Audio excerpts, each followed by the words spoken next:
Eu estou aqui com o Gustavo, esse cara que eu sou fã. Ele me deu o prazer aqui, final da IRSA, ele está cansado pra cacete, com certeza, mas ele atendeu o meu pedido de vir aqui contar um pouquinho, concedeu o espaço para poder falar um pouquinho, responder algumas coisas que eu vou colocar para ele. Gustavo, conta primeiro para essa moçada toda aí que vai nos ouvir, como é que foi a tua entrada dentro desse mundo das academias, da Fitness Brasil. Compartilhe um pouco essa história, por favor. Claro. Bom, eu sempre fui um aficionado por atividade física, né? Sempre fiz de tudo, jogar tênis, futebol, basquete, natação, vôlei. Aquele que dá trabalho pro pai, sabe? Ah, pai, eu quero jogar isso. O que dava pro meu pai pagar, ele pagava e eu fazia. Ou ia brincar na rua, no clube, sempre gostei muito. Muito uma vida ativa mesmo, sempre gostei. E fora o lado social que o esporte traz, né? O fato de praticar, isso sempre foi uma característica que o esporte envolve e que me agradava muito. E aí quando eu fui escolher minha profissão, eu bati na trave para a educação física, porque eu tinha um professor que me marcou muito, era o professor de futebol do clube, que eu joguei bola a vida inteira, e ele era um educador, muito mais do que um técnico de futebol, era um educador, ensinava a hora de brincar, a hora de ter disciplina, então foi um cara que marcou muito a minha trajetória assim na infância, né? Meus pais adoram ele, conhecem, é de casa. E ele chegou a me mostrar prova de aluno, porque ele dava aula em universidade, enfim. Então ele sempre me incentivou nesse aspecto. Mas aí eu fui fazer um intercâmbio e passar um tempo nos Estados Unidos, no high school, né, no colegial. E aí eu tive a oportunidade lá de fazer uma aula de marketing, escolher uma cadeira, né, ela tem uma dinâmica um pouco diferente, e aí você escolhe as cadeiras dentro da grade horária, e eu escolhi marketing e me encantei. E aí eu falei, pô, tem um tal de marketing esportivo, de repente é um caminho. E foi isso que eu resolvi fazer quando voltei de viagem. E aí fui estudar na SPM, onde seus filhos também estudaram, né, por coincidência. E aí, daí eu comecei a procurar como é que eu vou migrar, né, como é que eu vou buscar o trabalho no marketing esportivo, que é um sonho que uniria essas duas áreas que eu gosto tanto. E aí, com 2 amigos de faculdade, a gente começou uma pequena agência, mas pequena mesmo, que começou na mesa de jantar.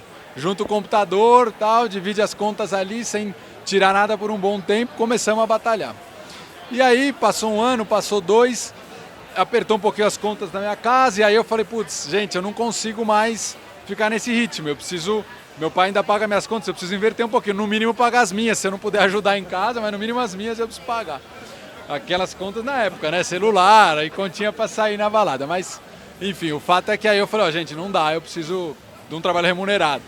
E aí eu saí, fui estagiar, fiquei 2 anos e meio fora estagiando, e aí depois o negócio começou a crescer, e aí eles me chamaram de volta, eu voltei. Mas por inexperiência, eu não combinei bem, a gente não combinou bem como seria essa volta, e aí no fim me desiludi, e aí eu falei, putz, acho que é melhor eu procurar outro caminho. Também a gente começou a ter algumas divergências de filosofia de gestão, porque a gente começou a ter um grupo de pessoas abaixo para liderar, e a forma de conduzir o time a gente enxergava um pouco diferente. E aí você tem essa diferença entre sócios, é complicado fazer as coisas funcionarem. Então achei melhor ir buscar um outro caminho. E aí foi uma história curiosa do destino mesmo, porque o Valdir, fundador da Fitness, tinha um cliente cuja agência de ativação cuidava da conta e patrocinava a Fitness Brasil na época. E aí, numa reunião sobre uma ativação para um evento nosso em Santos, o Valdir comentou no final com o pessoal da agência, ó, tô precisando de uma pessoa de marketing. Você tem alguém para indicar? Na época, minha namorada da época, ex-namorada atualmente, mas na namorada da época, era uma dessas pessoas na reunião. Eu falei, eu tenho uma pessoa, era das poucas pessoas que sabiam que eu estava querendo sair. E aí me indicou, eu fui conversar com o Valdir, deu super certo. Saí, pedi um tempo só para o Valdir para fazer a transição, não deixar o pessoal na mão. E aí fui trabalhar na Fitness e caí de paraquedas no universo das academias. Conhecia muito pouco, sempre como aluno, né? Mas não como mercado, não como trabalho. E aí comecei então a atuar com o Valdir, assumindo as responsabilidades de marketing. Na época a gente tinha por volta de 10 pessoas no grupo. E uma cultura bem de empresa de dono, tal, porque as decisões do Valdir tomava quase tudo sozinho. Então era uma cultura que realmente era complicado fazer o negócio deslanchar. E aí aos poucos a gente foi criando uma relação de confiança, eu fui abraçando outras demandas, outras responsabilidades da empresa e fui crescendo, e aí a gente foi revolucionando algumas coisas de gestão, né? Fui correndo atrás, né? Porque aí eu comecei a ter necessidade de conhecimentos em finanças, em contabilidade, alguma coisa básica, outros RH, outros aspectos de gestão que o marketing e a publicidade não me traziam. fui fazer MBA, estudar para me capacitar, e aí as coisas foram acontecendo e a gente foi transformando, e hoje a gente tem uma empresa muito mais saudável, com uma cultura e uma forma, uma filosofia de gestão muito mais moderna, mais participativa, onde a gente envolve as pessoas nas decisões, e aí o nível de engajamento é outro, e aí as coisas começam a acontecer de outra forma. Então essa parte de transformação, alinhamento de propósito, princípios e valores e filosofia de gestão mais participativa e menos autoritária, acho que foram decisivas para transformar a gestão da empresa. Eu lembro de estar com o Valdir, logo quando você entrou, e ele dizia, eu estava sempre forçando essa coisa da gestão, de falar da gestão, e falei, cara, eu percebi que esse negócio é complicado demais para mim.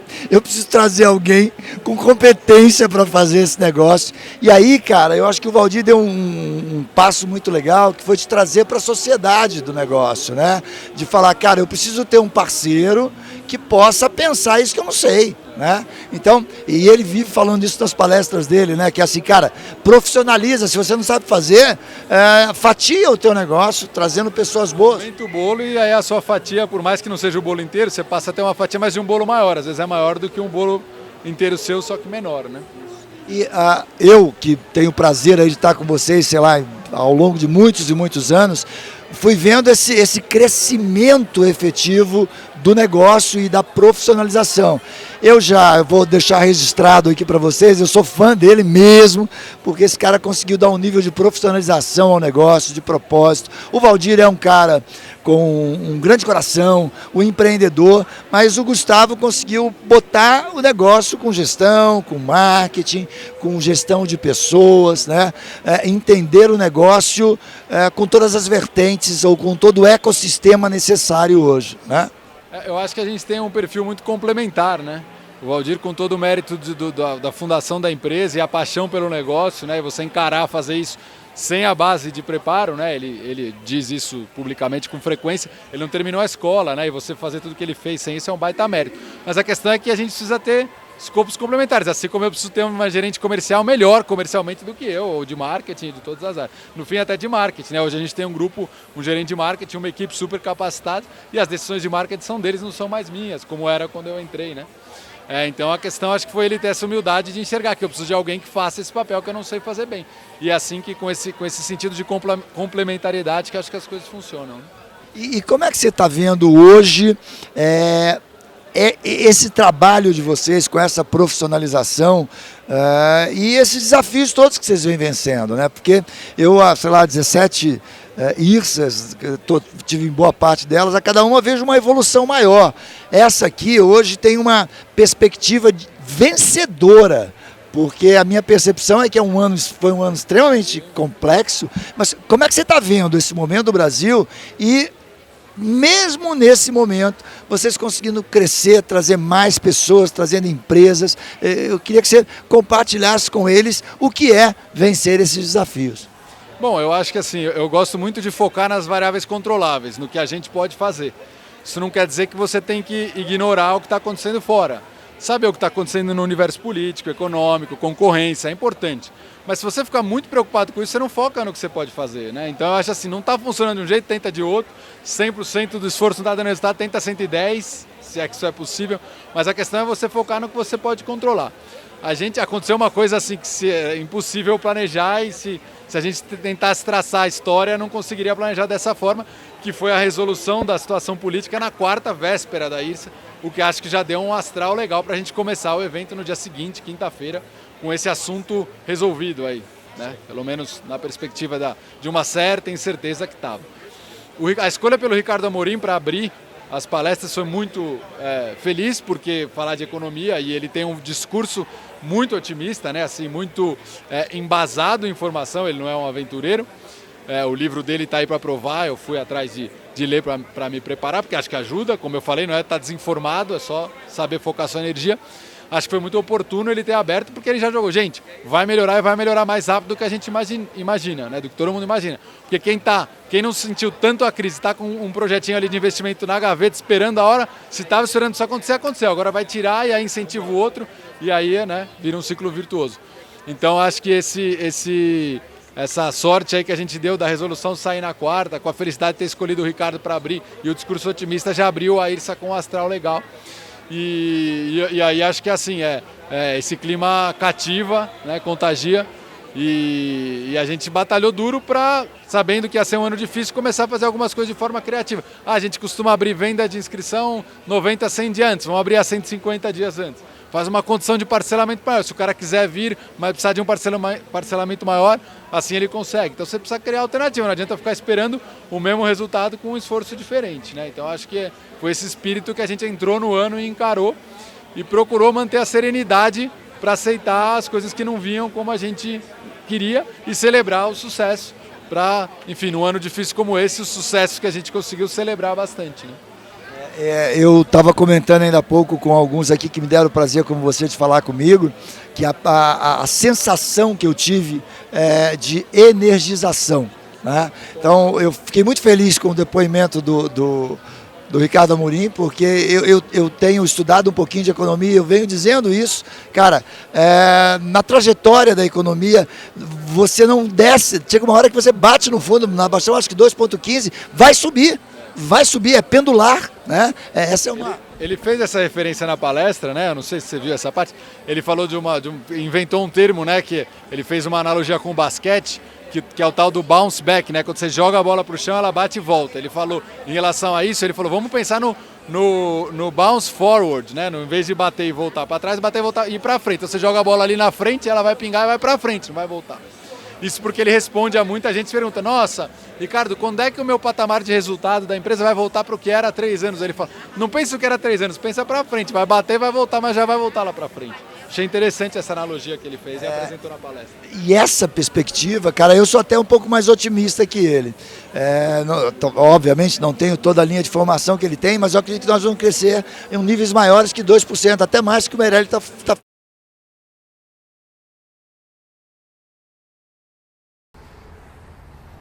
Olá, eu sou o Jorge Gonçalves e vim aqui à frente do Congresso Nacional para gravar para você a minha percepção de que a tempestade passou no nosso país.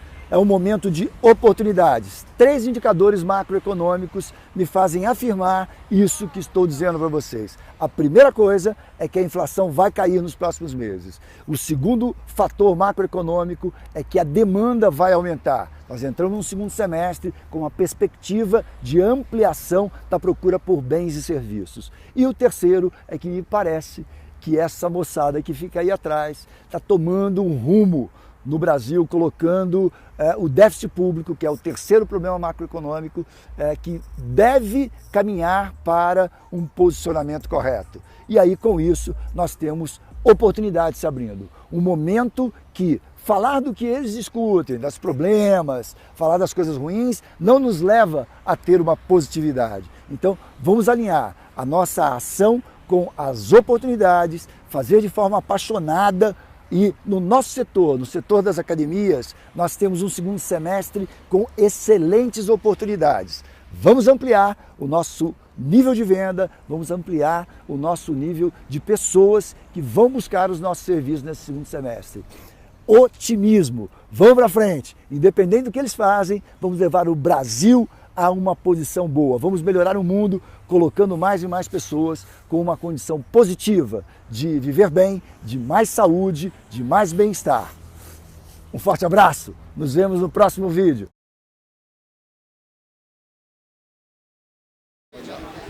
E uma das coisas que me surpreende é que todo o discurso dos amigos começa a ser muito mais estruturado, né? Daqueles assuntos do futebol, aquelas coisas ficam, né? Eu fiz no outro dia no futebol uma posição que todo mundo parou para falar, será? Cara, eu efetivamente acredito que quem vem para a próxima presidente é o Meirelles. A minha aposta é que ele já deve ter combinado essa parada com o Temer, porque o Temer vai, toma as ações impopulares, a economia sobe e, cara, eu vou torcer por ele, eu vou ser o cara que vou lá balançar a bandeirinha, porque o Meirelles é um cara competente. Eu já tive a oportunidade de ouvir esse cara 2, 3 vezes, mas, cara, o cara é um gênio, bicho. Eu acho que assim, o que dá maior confiança para o empresariado, na minha opinião, até pensando por mim, é a equipe econômica, né? Agora, é claro que o lado político tem que dar o respaldo para que, né, apoie as decisões dessa equipe econômica, sem dúvida. A impressão que eu tenho também é que é um grupo fortíssimo, né? E voltou a existir confiança. Confiança é uma parada que nem ar, cara. Quando falta, você percebe, né? E não tinha confiança. Como na gestão, né? Assim como na gestão, você não cria um ambiente de confiança que as pessoas possam colocar as opiniões, independente de ser contrárias às suas, independente de nível hierárquico. Você tem medo de colocar uma opinião à sua por falta de confiança, com medo de perder o emprego.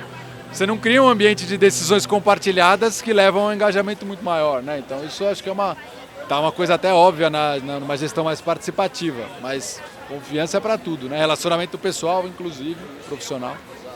E para a gente fechar a nossa entrevista, Gustavo, deixa uma dica para esse gestor de academia, para esse cara que me dá o prazer de me ouvir. Fala um pouco como é que você observa que esse cara tem que se posicionar, como é que o gestor de academia tem que olhar para esse futuro. Bom, eu gosto muito de pensar em focar, como eu disse, aonde eu controlo, né?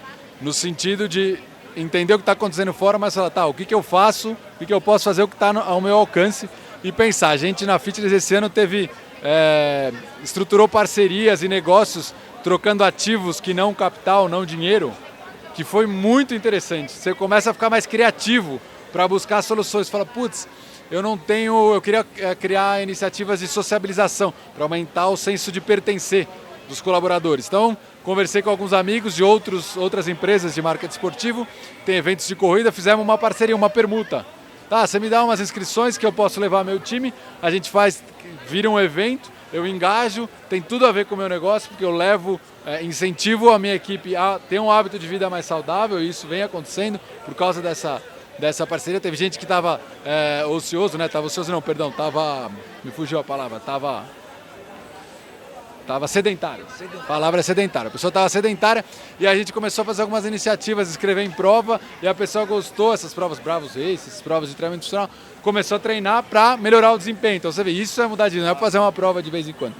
Mas o ponto para o empresário que eu quero dizer é ser criativo e pensar, que trocas eu posso fazer? Eu estava conversando com o dono de academia aqui, que deu uma palestra, um pouquinho antes dele entrar, ele estava me mostrando, de curioso, os slides dele, ele estava contando a quantidade de parcerias que ele faz na região geográfica que ele está. É com a farmácia, aí ele fez umas caixinhas de remédio, simulando remédio para deixar umas filipetas no balcão.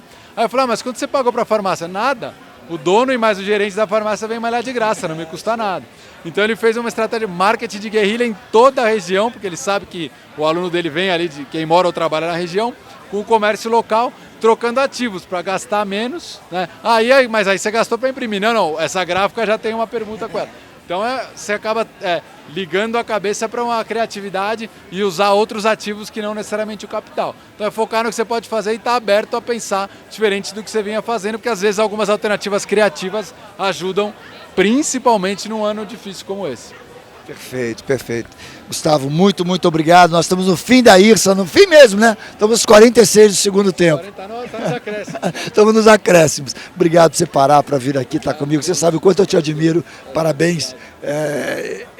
Eu tenho a liberdade de chamá-lo de o Gustavo, desse molecão que está fazendo uma modificação e faz um bem muito, muito, muito grande. Eu já falei isso para você, para deixar registrado. Eu rodo por esse Brasil e as pessoas se preparam para esse momento. As pessoas ligadas ao nosso setor têm isso como grande ponto de captação dessa palavra que eu te falei, que é da energia, né, se reenergizar para poder colocar no negócio dele. Parabéns pelo todo o trabalho que você faz, amigo. Eu acho que o evento tem essa energia por causa da quantidade de gente competente que se reúne aqui, né? Não é a gente que faz, todo mundo que vem para cá faz isso acontecer. Então isso é fundamental. E eu agradeço a oportunidade aqui de dar uma palavrinha. Obrigado. E você é um mentor, o cara que bota esse negócio para funcionar. Que isso. Tento fazer bem o meu trabalho. Cada um tem o seu papel aí. Obrigado, amigo. Obrigado. Valeu.